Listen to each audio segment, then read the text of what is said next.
A new Adele video, Angelseek. I guess I've done enough of these now where I never know what to expect, but I expect to be surprised because she's always doing something I haven't heard her do in quite the same way in every new release. Let's see what she's got.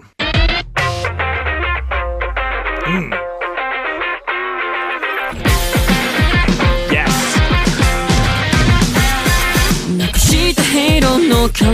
I love that kind of guitar sound. 90s Lenny Kravitz is what I equate it to.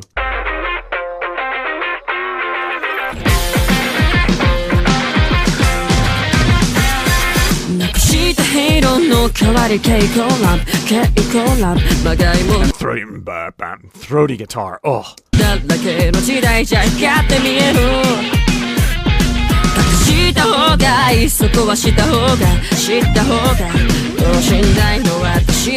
She's singing low.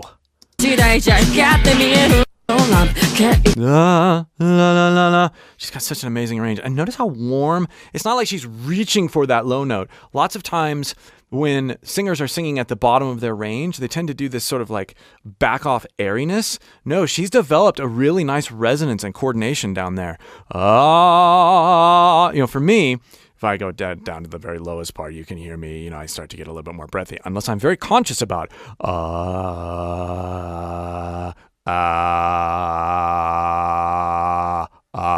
what I'm actually doing there in order to get a bit more resonance out of it, even though it was initially very low and uncomfortable, is I actually lean into the sensation of fry, and then add breath pressure to the fry, rather than trying to keep my vocal cords closed and aligned and controlled and go down to the pitch. Versus this. You hear the difference when I approach it from fry. Now, you don't need to approach every low note from fry, but if you get that coordination and that idea of like, I'm not going to approach it as though I'm trying to control my closure as I go lower. Instead, I'm going to let my closure sort of go away. Then this process of fry to low note ends up happening almost instantaneously. Our muscles can work that fast, but it takes a mindset to make it work.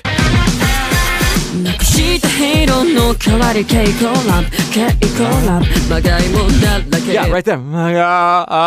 There was that body to it.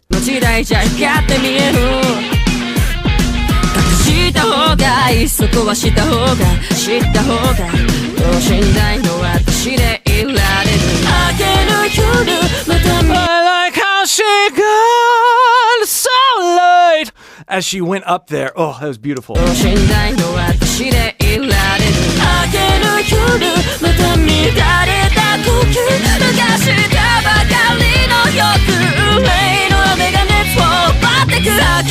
And all in the same area. She's just, her weight is going in and out in a very small range of notes. We know that she's navigating not because she has to vary this approach in order to get those notes, but because she has such an incredible range of approaches per note. And that helps her be so flexible with her range.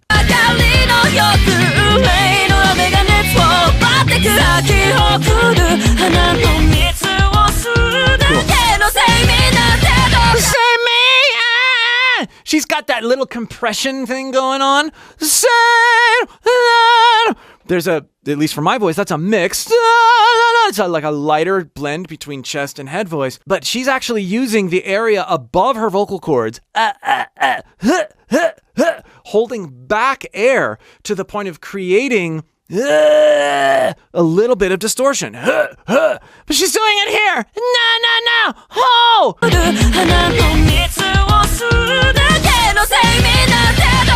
And only over the E.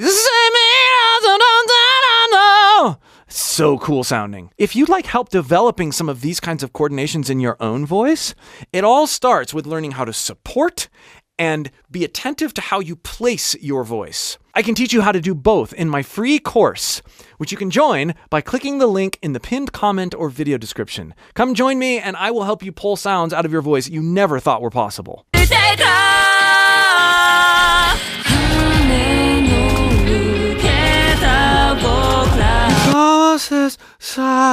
posture now. Which is very different than she was here. Very forward and sheeny, and then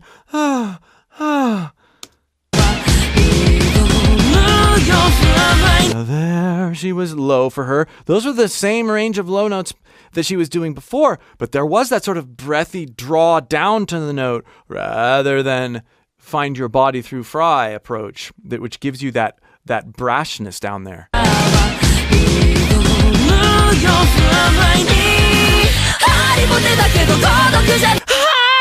Hi! There's this sort of sigh into it and then compression into a brash note. Hi! You hear a tiny bit of compression. She's also utilizing a ton of nasality here. You've heard lots of people who are critics of voice say, oh, that person sounds too nasal. You shouldn't be nasal. Don't listen to them. Be nasal. Be all things. Vacillate between all sorts of different postures.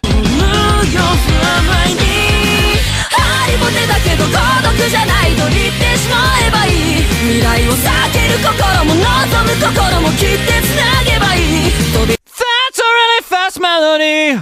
Gosh, there's man.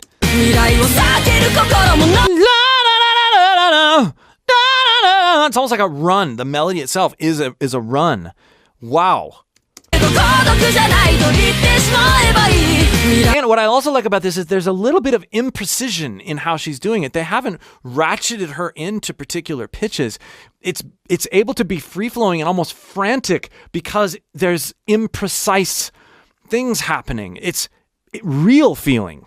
It's great. It would have been really easy to just like grid all those pitches.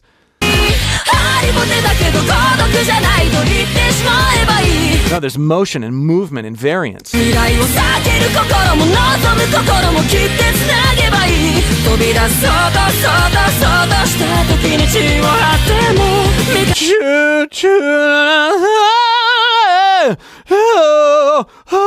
Hear the head voice engagement, the sigh into a powerful chest voice note.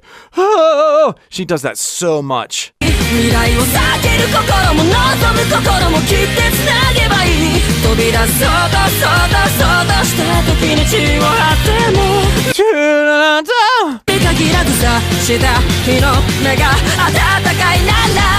A lot of chromaticism and interesting chord things going on, enabling this neat melody too. I love it.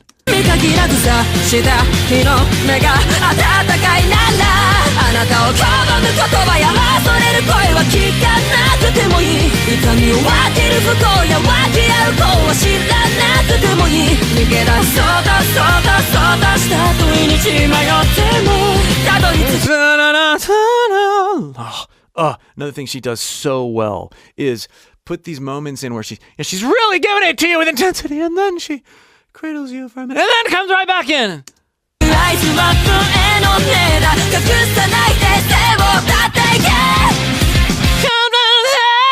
Again, that nice, mild compression over, for her, is just a belted upper chest note.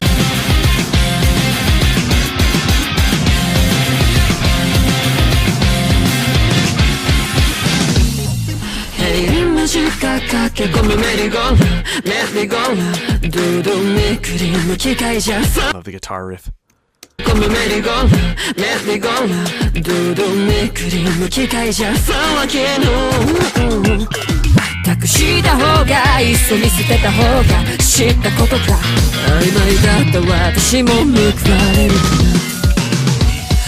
Bass.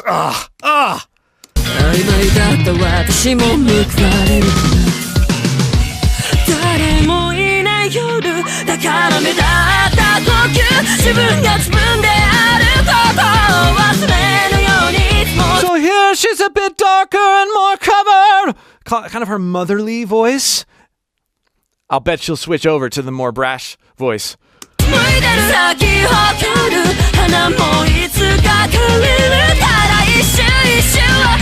So she was here and then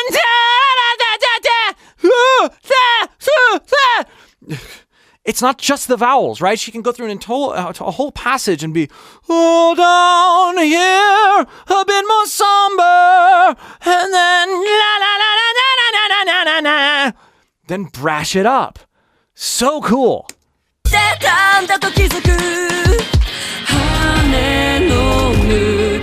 She goes back.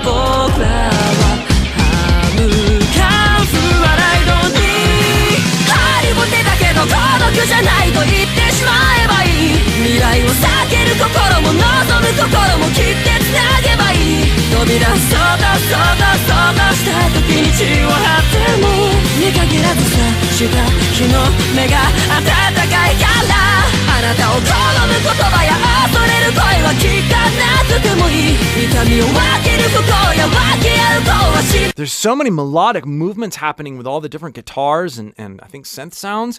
We've got lots of, it's fast, and we've got a fast melody, but you've got these ringing out chords. This says a lot to the arranging. Everything has its space, even though it's a fairly busy sound. I don't feel like, and there is this aspect of it being frantic, but that's intentional. It's not an awkwardly frantic or an anxious frantic. It's an excited, almost wide open, laid back frantic, if that makes any sense at all. And part of that's her vocal delivery. Part of it is the genius arranging, how it's complex, yet there's so much space and attentiveness to motion.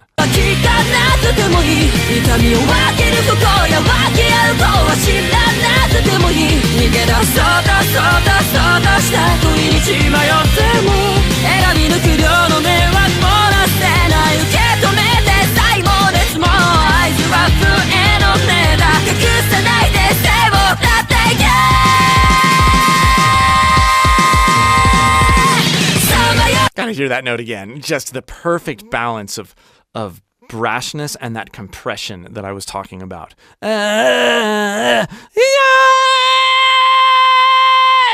It's not breakup, it's heat. And she knows how to be tasteful and choose just what it needs, right? We've heard her do those kinds of things too, which is a different technique. She could do that. Why doesn't she? Because it doesn't serve the song. It doesn't serve the emotion and the character that she's going for.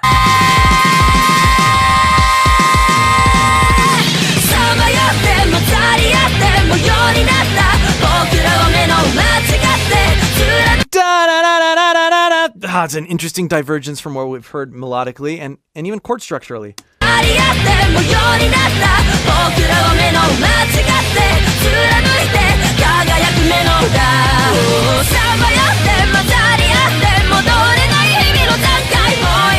She's really brashing it up there.